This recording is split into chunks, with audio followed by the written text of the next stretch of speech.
बनने के कारण बहुत दुखी हो रहे हैं।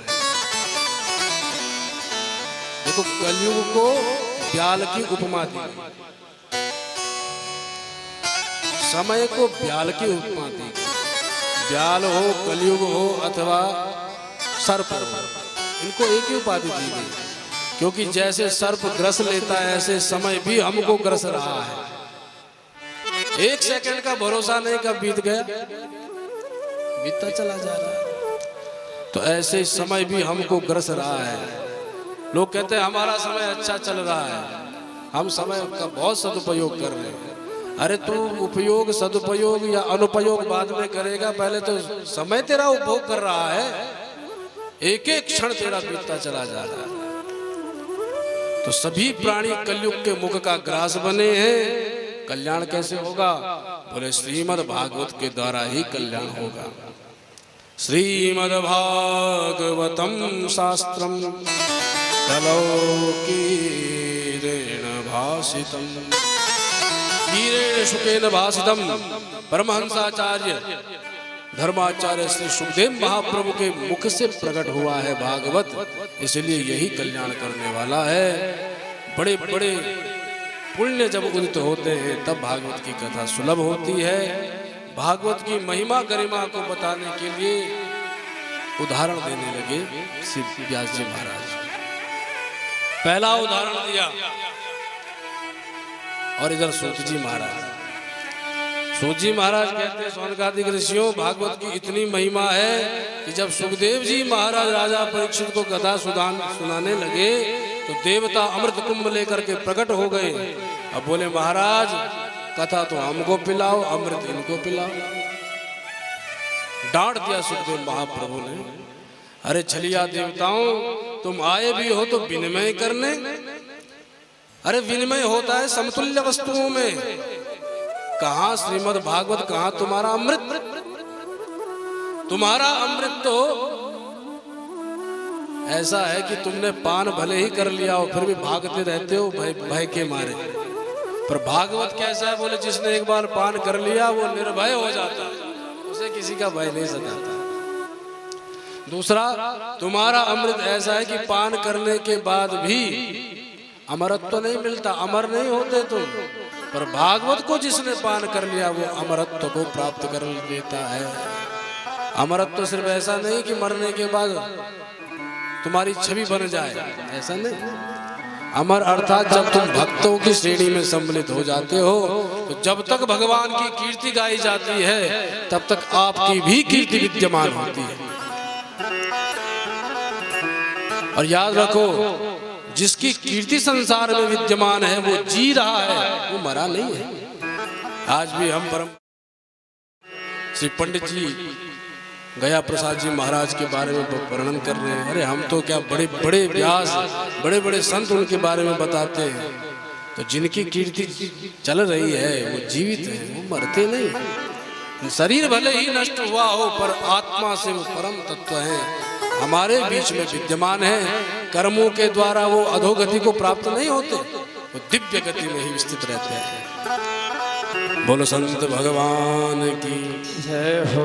इसीलिए तुम्हारा जो अमृत है वो अमरत्व भले ही देता हो पर वो अमरत्व भय से जुड़ा हुआ, पर ये अमरत्व ऐसा कोई भय नहीं। दूसरा, अमृत पान करने के बाद भी जब पुण्य नष्ट हो जाते तो फिर मृत्यु मंडल में आना पड़ता। अच्छा एक बात बताओ, अमृत पान करने के बाद जब हम अमर हो जाते हैं तो फिर स्वर्गलोक में जाकर फिर नीचे क्यों पटक दिए जाते हैं? और जब देवताओं ने अमृत पान कर लिया और स्वर्ग में जाने पर हमको भी वही मिलता है पान करने को, तो फिर हम पटक क्यों दिए जाते हैं? गीता में भगवान कह रहे हैं क्षीणे पुण्य मृत्युलोकम विशन्ति। बेटा अर्जुन, जब स्वर्ग में पुण्य क्षीण हो जाते हैं ना तो धक्का मार के नीचे गिरा दिए जाते हैं। तो फिर अमृत पीने के बाद हम कैसे गिर गए? बोले देवता बड़े होशियार है, देवता अमृत कुछ नहीं पिलाते, वो बस सुंघाते रहते और हम अमृत की सुगंध से ही आनंदित होते हैं। देवता बड़े अपने कार्य को बनाने में कुशल है, इसलिए वहां कृपणता विद्यमान है। अमृत में कृपणता है। देवता सोच सोच करके सुंघाते हैं, पिलाते नहीं। पर भागवत में महाराज अनंत अनंत संत हो गए, हो रहे होंगे, वो भगवान की दिव्य कीर्ति का गायन मुक्त कंठ गाते रहते हैं। यहाँ कृपणता नहीं है, यहाँ तो जितना गाओ उतना बढ़ता ही चला जाता है। दिने दिने नवम नवम नमामि कृष्ण नागरम, कृष्ण की कीर्ति दिन दिन बढ़ रही है। कृष्ण आए थे द्वापर में, अरे द्वापर में छोड़ो न जाने कितनी बार आकर के चले गए हमारे हरि, फिर भी आज तक कीर्ति ऐसी लगती जैसे अभी की घटना हो। तो ये भगवान की दिव्यता है। तो सुखदेव महाप्रभु ने फटकार के भगा दिया देवताओं को, पर अमृत का पान नहीं कराया। याद रखो, जो भागवत में विनिमय रखते हैं, अर्थात कुछ लोग कथा तो कराते हैं, अब पता चला कि जिससे दुश्मनी बनी थी वही कथा में चला आया। तो अब घूर घूर के देख रहे हैं कि ये काहे को चलाया, इसको तो मैंने निमंत्रण पत्र भी नहीं दिया। अब बताओ, कथा तो सबके लिए है ना, तो कथा पर जो एकाधिकार की चेष्टा करते हैं, फिर कथा उनका कल्याण नहीं कर पाते। अरे ये कथा तो सबके लिए है, जो आवे कल्याण करके जावे, ऐसी दिव्य कथा है। जब देवताओं को अमृतपान नहीं कराया तो देवताओं ने ब्रह्मा जी से शिकायत करी, और ब्रह्मा जी ने ब्रह्मलोक में तराजू मंगवा करके एक पलड़े में अखिल प्रपंच विश्व रख दिया। सारे पुराण रख दिए, वेद रख दिए, उपनिषद रख दिए, सब कुछ रख दिया। अरे और तो और अपना जितना भी सृष्टि प्रपंच था वो भी रख दिया। और दूसरे पलड़े में जैसे भागवत की पुस्तक रखी, तो भागवत की पुस्तक रखते ही सारे शास्त्र पुराण वेद सब हल्के पड़ते चले गए, और भागवत रूपी पलड़ा भारी हो गया।